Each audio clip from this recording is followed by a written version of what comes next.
Hi, I'm Helen, and I would like to welcome you to a new episode of 5 Curly Career Questions.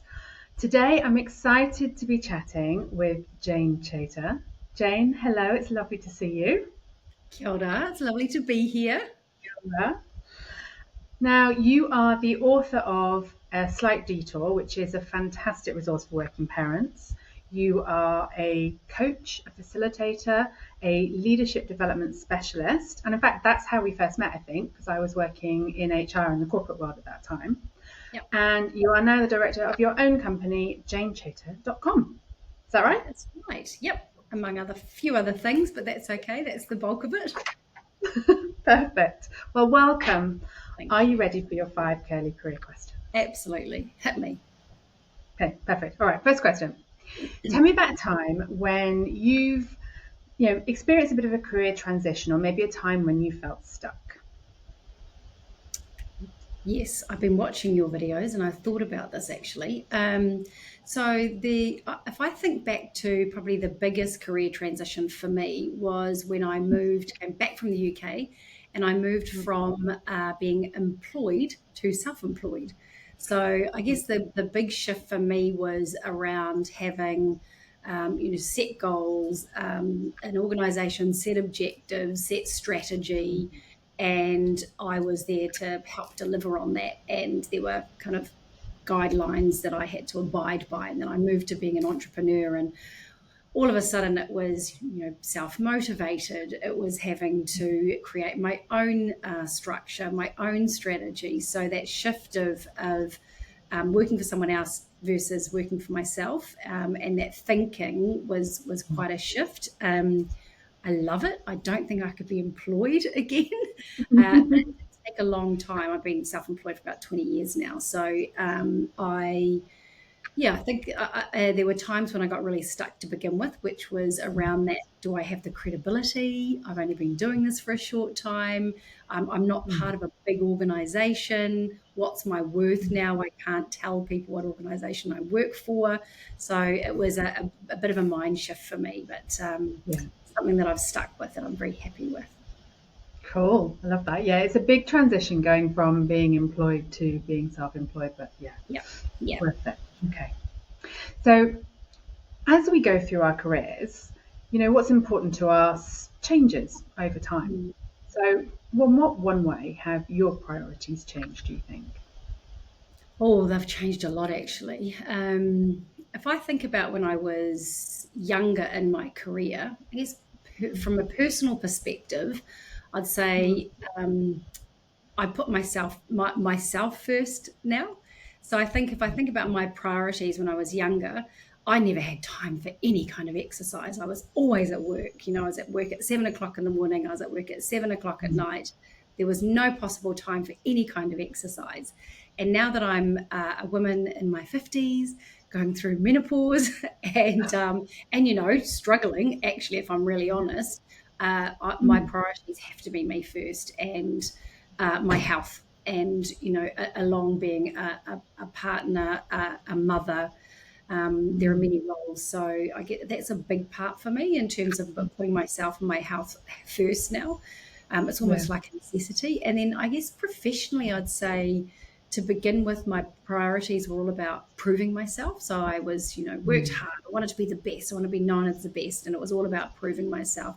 Now I would say, and I quote this from someone else, they talk about improving versus proving. And so my whole priority now is to, from a professional sense, is to improve the situation I'm in, improve the person, perhaps their strategies that I'm working with. So, from a personal and professional Cool. perspective. Cool. Like that. Yeah. Both of those. Yeah. Focusing on yourself, but also that improving rather than proving. That's it's Yep. very subtle. I like that. Okay. So, what are a couple of key resources or maybe pieces of advice that you've had along the way that sort of stick with you? There is one key resource that I love and I use with all my clients, and it's on my website as a free download if you want to download it. I have. Sign up to my newsletter, and it's the good old Wheel of Life. Again, not Yep. mine. I've adapted it slightly. It's a really great conversation starter. So, without going into it too much, but it's such a good snapshot of where am I now? How am I feeling in these areas? I sit down with my partner, I sit down with my kids, the ones that are still at home. So Wheel of Life. In terms of advice, piece of advice that was given to me that I share a lot is, as a working parent, it's the good old elusive work-life balance, which actually we all have, whether you're a parent or not, right? Yeah. And we all have other stuff going on in our lives. So what I've reframed it as, and again, this was advice given to me, is look at it as integration, not balance. Because if you're looking at balance, something has to give. So it's one's up or down. But if you look at integration, it's like, how does my family integrate into my life? How does my work integrate with my life? How does my volunteer work integrate with my life? So integration versus balance is a key piece of advice that I got a long time ago. I've seen that you posted about that, I think, one time on LinkedIn. I was like, yeah, that's really cool. Yeah. So you probably don't know this about me, but I really hate, loathe, and detest coriander. So the next question is about. This question is about, in a professional setting, what is it that elicits that same emotion, that same feeling, that same sense of hate, loathe, and detest for you? Oh, do you know what? It's the one thing that's my coriander is anything to do with administration. And setting processes. It is so important, and especially when you're running your own business, or a portfolio, or a budget, or whatever, or a team, having those systems, processes, all the admin bits. I'm just not good at admin, and yeah. So I have people that do that for me, which is great. So that's good. Yeah, well, that's it. Play to your strengths and get someone else to play to your weaknesses. Perfect. Or the bits you don't like. Yeah. Yeah, exactly. My old business partner, I'd come up with the ideas. One would come up with models, and I would sell it with a client and co-collaborate. And then our other business partner would pull it all together into a proposal, because that was the piece that I just was frustrating. So there you go. Perfect. Thank you. Okay. You will be familiar with the concept of a koha. So in Māori culture, koha is a gift. So using that concept loosely, what koha would you give to somebody going through a career transition right now, or somebody who's maybe feeling a bit stuck? So I was talking to my daughter last night about your amazing podcast, and she said, "Mum, make sure you plug your book." She's working full time now, and she's social media. And so my resource would be my book, because it's very much around helping, specifically in this case, mothers return to work in and out of the workforce when having children. So that's one key resource. The other, I was thinking about this, the other is, if I could, I would give someone a whole network of people.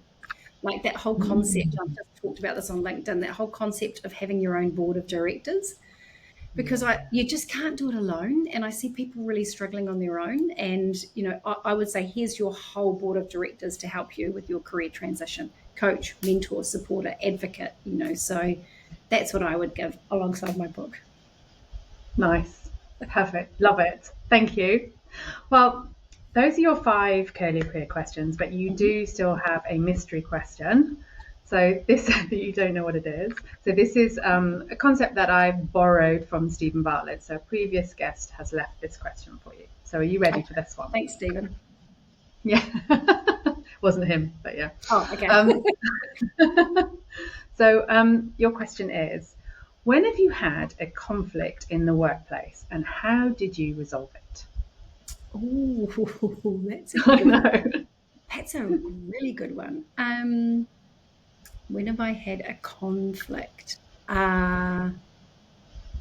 Would you call this a conflict? I had a coachee once, a number of years ago, who was a COO, and he was almost told to have coaching, and he didn't my sense was he wasn't really up for it. So it was a little bit of conflict where he was pushing back on all of our conversations. And I thought, actually, if I look at this from his perspective, here's a female, younger, coming in. He potentially, as we talked about, it felt like someone telling him what to do. So the way I handled it, and I do this actually with other conflicts, is I leant right into it and I went headstrong and I asked, is this something that you actually want to do? Because for this to work, we have to both agree to come. And I'm really happy to call it quits and walk away if you're not really into this. I think it's better not to do it. And he was actually he was like, um, okay, well, I'll think about that. And actually came to the party and brought a whole different mindset. So I think rather than just going with the motions and just trying to get through and softly go through, I just totally called his bluff and called him on his behavior. This is what I'm sensing and this is what I'm noticing. My sense is that you don't want to be here. You're not really into this. So you've gotten out. And I think it was quite frightening. It was quite early on in my coaching career. And I can still feel it in my stomach, as we can with conflict sometimes. Yeah, you can. One of two ways here. I was really wanting to build a relationship with the organisation. So, yeah. Yeah.